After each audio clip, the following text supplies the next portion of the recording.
피아노는 어릴 때만 배운다는 말, 이젠 옛말인 것 같습니다. 요즘에 성인분들도 많이 배우시고 또 잘 치는 분들도 꽤 볼 수 있는데요. 오늘은 정말 많은 분들이 고민하는 주제를 가지고 왔습니다. 바로 성인이 피아노를 잘할 수 있을까? 입니다. 최근 정말 흥미로운 통계를 봤어요. 2023년 기준 약 4만 명을 조사해 본 결과 취미로 배우고 싶은 악기 압도적 1위가 피아노였어요. 제가 어렸을 때만 해도 이 피아노는 아이들만 배우는 게 당연했는데 이렇게 달라졌다니 놀랍지 않나요? 하지만 이와 반대로 실제 저희에게 상담 오시는 분들은 큰 고민을 가지고 계셨습니다. 그건 바로 잘할 수 있을까? 였습니다. 심지어 피아노를 하고 있는 분들도 이런 생각을 하시는데요. 빨리 늘지 않는 것 같아서 힘들어하기도 하시더라고요. 그만큼 걱정과 고민이 많은 게 피아노였습니다.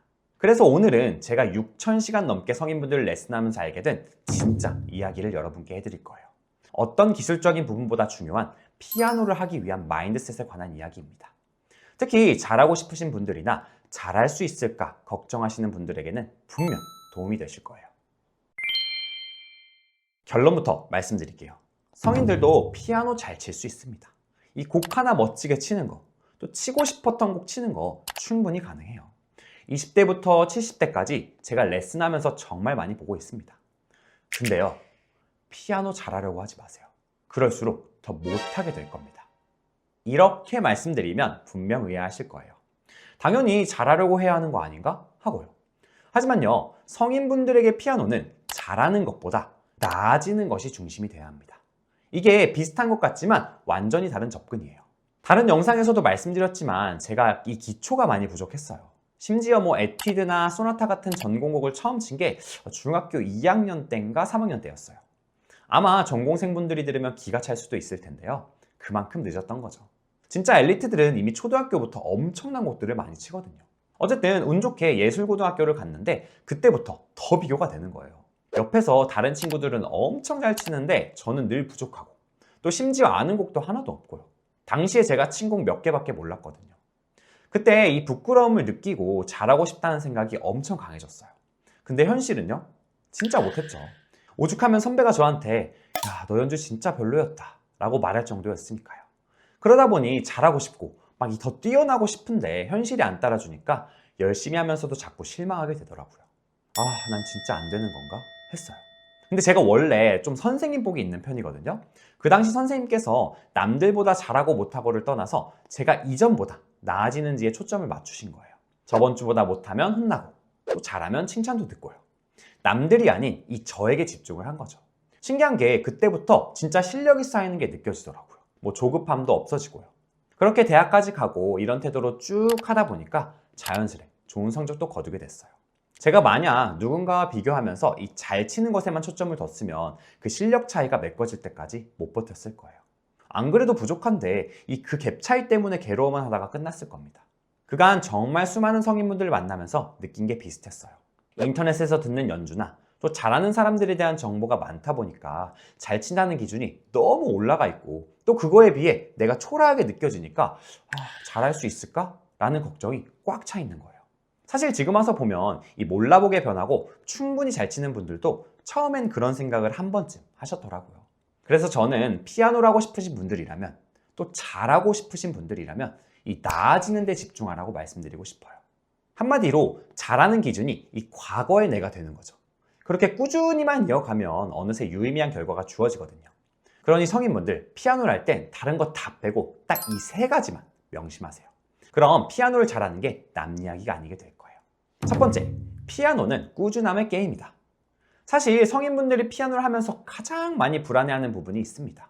바로 나는 왜 이렇게 느릴까? 예요. 악보 있는 것도 느리고 양손도 잘 안 맞고 또 남들은 몇 달 만에 곡을 완성하는 것 같은데 나는 아직도 같은 부분을 연습하고 있고요. 그러다 보니 어느 순간 이런 생각이 들기 시작합니다. 내가 재능이 없는 건가? 역시 어릴 때 배웠어야 했나? 그런데 제가 오랫동안 성인분들을 레슨하면서 느낀 건요. 실력이 가장 많이 늘었던 분들은 의외로 가장 빠른 사람이 아니었던 겁니다. 가장 꾸준한 분들이었어요. 실제로 처음에는 악보도 잘 못 읽고 양손도 어려워하시던 분이 몇 년 뒤에는 저도 놀랄 만큼 좋은 연주를 하는 경우를 정말 많이 봤습니다. 반대로 처음에 엄청 빠르게 늘던 분이 어느 순간 사라지는 경우도 있었고요. 왜 이런 일이 생길까요? 그건 바로 피아노가 얼마나 빠르게 가는지가 아니라 이 축적으로 결정되기 때문입니다. 우리는 자꾸 지금 당장의 결과만 보게 되는데요. 근데 피아노는 하루 연습의 결과가 아니라 몇 달, 또 몇 년 동안 쌓인 결과가 나타나는 악기거든요. 그래서 지금 잘 안 되는 건 실패가 아닙니다. 아직 과정 속에 있는 거예요. 물론 내 생각만큼 빠르게 늘지 않을 수 있습니다. 근데 사실은요, 그건 못하는 게 아니라 아직 쌓이지 않은 거예요. 하지만 꾸준함이 쌓여서 이 어느 정도 궤도에만 올라가면 피아노 자체를 잘 다루게 되기 때문에 할 수 있는 곡은 훨씬 많아지고 또 배우는 속도도 빨라지고 또 어떤 곡을 만나든지 좋은 소리를 낼 수 있게 되는 거예요. 피아노를 하다 보면 분명 어느 날엔 본인도 성장했다고 느껴지는 그 순간이 옵니다. 머리로만 이해하던 느낌이 몸으로 느껴지고 또 스스로도 좋다고 느낄 만한 소리가 들리기 시작해요. 근데 그 순간은 꾸준했던 사람들한테만 오더라고요.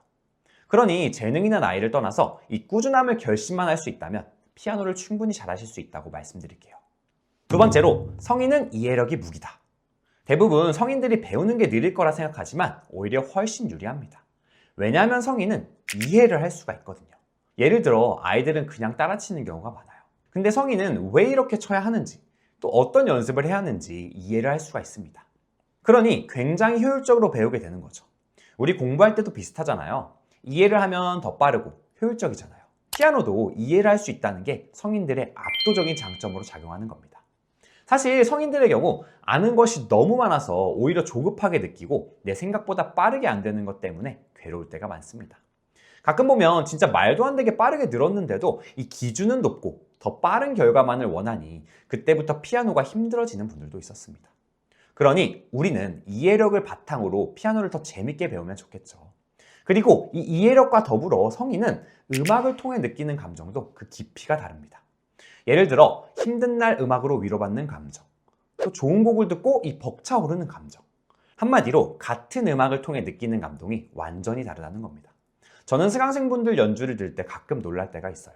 이 기술적으로는 전공자보다 부족할 수 있는데 이상하게 더 마음에 와닿는 소리가 있거든요. 제가 20대부터 70대까지 피아노를 가르쳐드리고 있지만 확실히 나이가 있을수록 소리 하나하나에 그 감정이 녹아져 있는 게 들리더라고요. 그만큼 이 나이가 들어도 다른 매력을 느낄 수 있는 게 피아노인 거죠. 그래서 성인의 피아노는 단순히 늦은 출발이 아니라 오히려 삶을 담을 수 있는 연주라는 생각이 들 때도 많습니다. 그러니 나이가 있다는 걸 오히려 장점으로 활용하자는 점 꼭 기억하시길 바랄게요. 세 번째로, 결과보다 과정에 집중하자. 여기까지 이야기를 하면 이런 생각이 들 수 있습니다.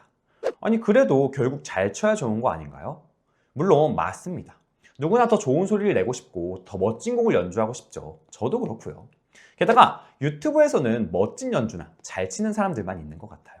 근데 그 뒤에는 사실 엄청 긴 시간이 숨어 있거든요. 고군분투하고 또 노력하고 깨지고 부딪힌 시간들. 특히나 곡을 만들어 보셨던 분들이나 무대에 서 보셨던 분들은 아실 거예요. 고생하며 악보를 봤던 시간이나 또 안 되는 부분을 수십 번 반복했던 시간, 혼나고 좌절했던 시간까지. 근데 그 과정은 안 보고 결과만 비교하게 되는 경우가 꽤나 많은 게 현실이죠. 그렇게 결과만 보니 도전하기도 전에 위축되기도 합니다.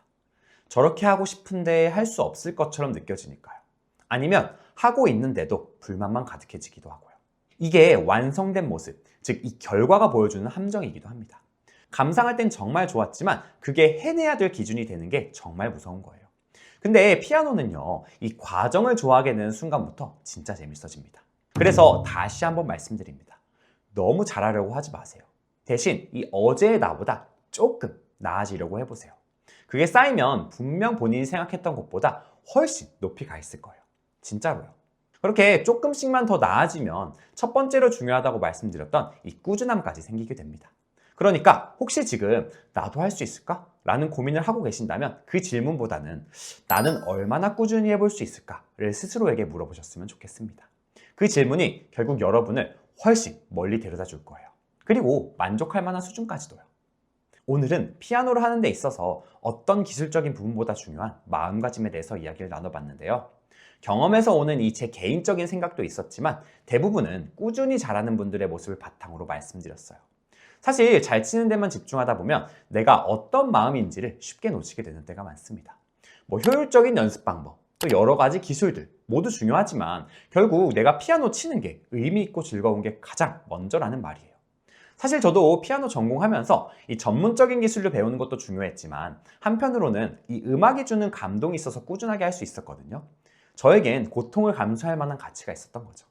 그래서 피아노를 하고 계시다면 또 시작하고 싶으시다면 오늘 말씀드린 부분들을 마음에 두고 배워가셨으면 좋겠습니다. 그리고 피아노 하다 보면 궁금증이 많이 생기실 텐데요. 이 취미 피아노를 하다 보면 생기는 궁금증을 제가 싹 모아서 정리한 영상이 있으니까 밑에 고정 댓글에 달린 영상 보시면 좋을 것 같습니다. 저희 포우 피아노에 대한 정보도 있으니 관심 있으시면 꼭 보시길 추천드려요. 취미 피아노는 어떤 결과만 찍어먹고 돌아서는 그런 악기가 아닙니다. 피아노에선 얼마나 높은 곳인지 보다는 그곳을 향해 가는 길이 훨씬 중요하다는 사실을 꼭 아셨으면 좋겠습니다. 저는 언제나 여러분들의 피아노를 응원하니까요. 조금씩 쌓여가는 시간들이 분명 더 아름다운 소리를 만들고 있다고 생각하고 꾸준히 이어가셨으면 좋겠습니다. 그럼 저는 다음 시간에도 더 재밌고 유익한 피아노 이야기로 찾아뵙도록 할게요. 감사합니다.